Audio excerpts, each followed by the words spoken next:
एक बार बुद्ध एक गांव से गुजर रहे थे। उस गांव के लोग उन्हें पसंद नहीं करते थे। उन लोगों ने बुद्ध को घेर लिया और उन्हें बुरा भला कहने लगे। गांव वालों का सरदार सबसे ज्यादा नाराज था। वह तो बुद्ध को गालियां ही देने लगा, पर बुद्ध इस सब से बेपरवाह मंद मंद मुस्कुराते रहे। सरदार काफी देर तक बुद्ध को गालियां देता रहा, लेकिन कुछ ही देर में उसका मुंह सूखने लगा, जिससे वह चुप हो गया। यह देखकर बुद्ध बोले, अगर तुम्हारी बातें समाप्त हो गई हो तो मैं आगे बढ़ूं। मुझे आगे वाले गांव में जाना है। वहां के लोग मेरी प्रतीक्षा कर रहे होंगे। यह देखकर गांव का एक व्यक्ति बोला, हम लोग तुम्हारा अपमान कर रहे हैं, तुम्हें गालियां दे रहे हैं, लेकिन तुम इसका जवाब देने के बजाय मुस्कुरा रहे हो। तुम इसकी प्रतिक्रिया क्यों नहीं देते? बुद्ध बोले, वत्स, तुमने आने में तनिक देर कर दी। यदि तुम 10 वर्ष पहले आए होते तो मजा आ जाता, क्योंकि 10 वर्ष पहले मैं भी तुम्हारी तरह था। अगर उस समय तुम मुझे बुरा भला कहते, गालियां देते, तो मैं भी क्रोधित हो जाता। मैं तुम्हें इससे भी अधिक गालियां देता। हो सकता है हाथापाई पर भी उतर आता, पर अब मैं आगे बढ़ गया हूँ। अपना क्रोध, घृणा सब पीछे छोड़ आया हूँ। अब मैं उस जगह पर पहुँच गया हूँ जहाँ तुम्हारी गालियाँ पहुँचने में असमर्थ हैं। तुमने मुझे गालियाँ दी, यह तुम्हारी भावना है, लेकिन तुम्हारी यह भावना मुझ तक पहुँच ही नहीं रही। मैं इससे आवेशित तभी होऊंगा जब मैं इसमें भागीदार हो जाऊंगा, जब मैं इन्हें स्वीकार कर लूंगा। लेकिन मैं तो तुम्हारी इस क्रिया से निरपेक्ष हूँ, इससे बहुत दूर हूँ। इसलिए मैं अब भी पहले की तरह शांत हूँ। यह सुनकर सरदार बोला, अरे ऐसे कैसे? मैंने तो तुम्हें गालियां दी हैं और वो पूरे गांव वालों के सामने दी हैं। फिर उसे लेने या न लेने का क्या मतलब है? बुद्ध बोले, वत्स, कल मैं एक गांव में गया था। वहां के लोगों ने मेरा प्रवचन सुना।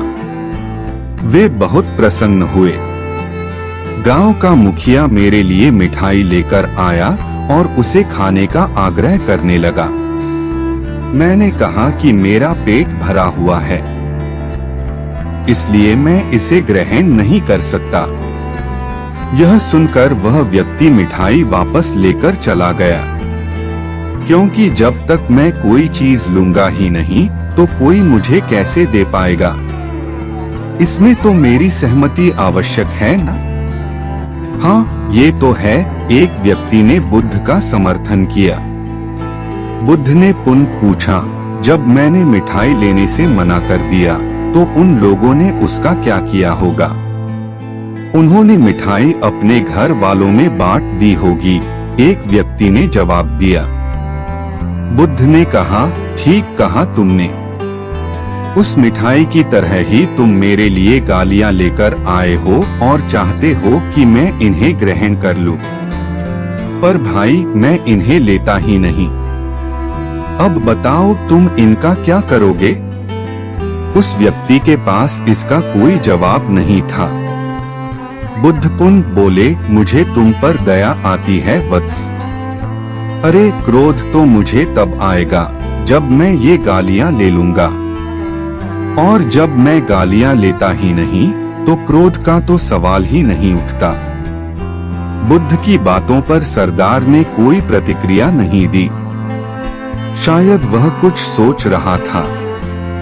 बुद्ध बोले, मैं अपनी आंखों से देख रहा हूँ कि गाली एक कांटा है, जिसे देने वाला व्यक्ति और लेने वाला व्यक्ति दोनों क्रोध से पागल हो जाते हैं। तो फिर तुम ही बताओ कि मैं आंखें रहते हुए भी कैसे कांटों पर चलूं? आंखें रहते हुए मैं कैसे गालियां ले लूं? और होश में रहते हुए मैं कैसे क्रोधित हो जाऊं। इसलिए मुझे क्षमा करो वत्स, मैं तुम्हारा उपहार ग्रहण करने में असमर्थ हूँ। कहते हुए बुद्ध ने अपने हाथ जोड़ दिए। बुद्ध की बातें सुनकर सरदार लज्जित हो गया। उसकी आंखें छलछला आईं। उसने कुछ कहना चाहा, पर उसके होठों ने जवाब दे दिया। और जब उससे रहा नहीं गया तो वह बुद्ध के चरणों में गिर पड़ा। दोस्तों, हम में से ज्यादातर लोग यही समझते हैं कि हमारे दुखों का कारण कोई दूसरा व्यक्ति है, और जब हम ऐसा मानते हैं तो हम अपने स्वनियंत्रण की कमी और अक्षमता को अनदेखा कर रहे होते हैं। वास्तव में ये हम पर निर्भर करता है कि हम दूसरों के द्वारा प्रदान की गई नकारात्मकता को स्वीकार करते हैं या नहीं। अगर हम नकारात्मकता को स्वीकार करते हैं तो हम अपने पैरों पर कुल्हाड़ी मारते हैं, और जब हम उसे अस्वीकार कर देते हैं तो घृणा, क्रोध, हिंसा हर किसी से मुक्त हो जाते हैं।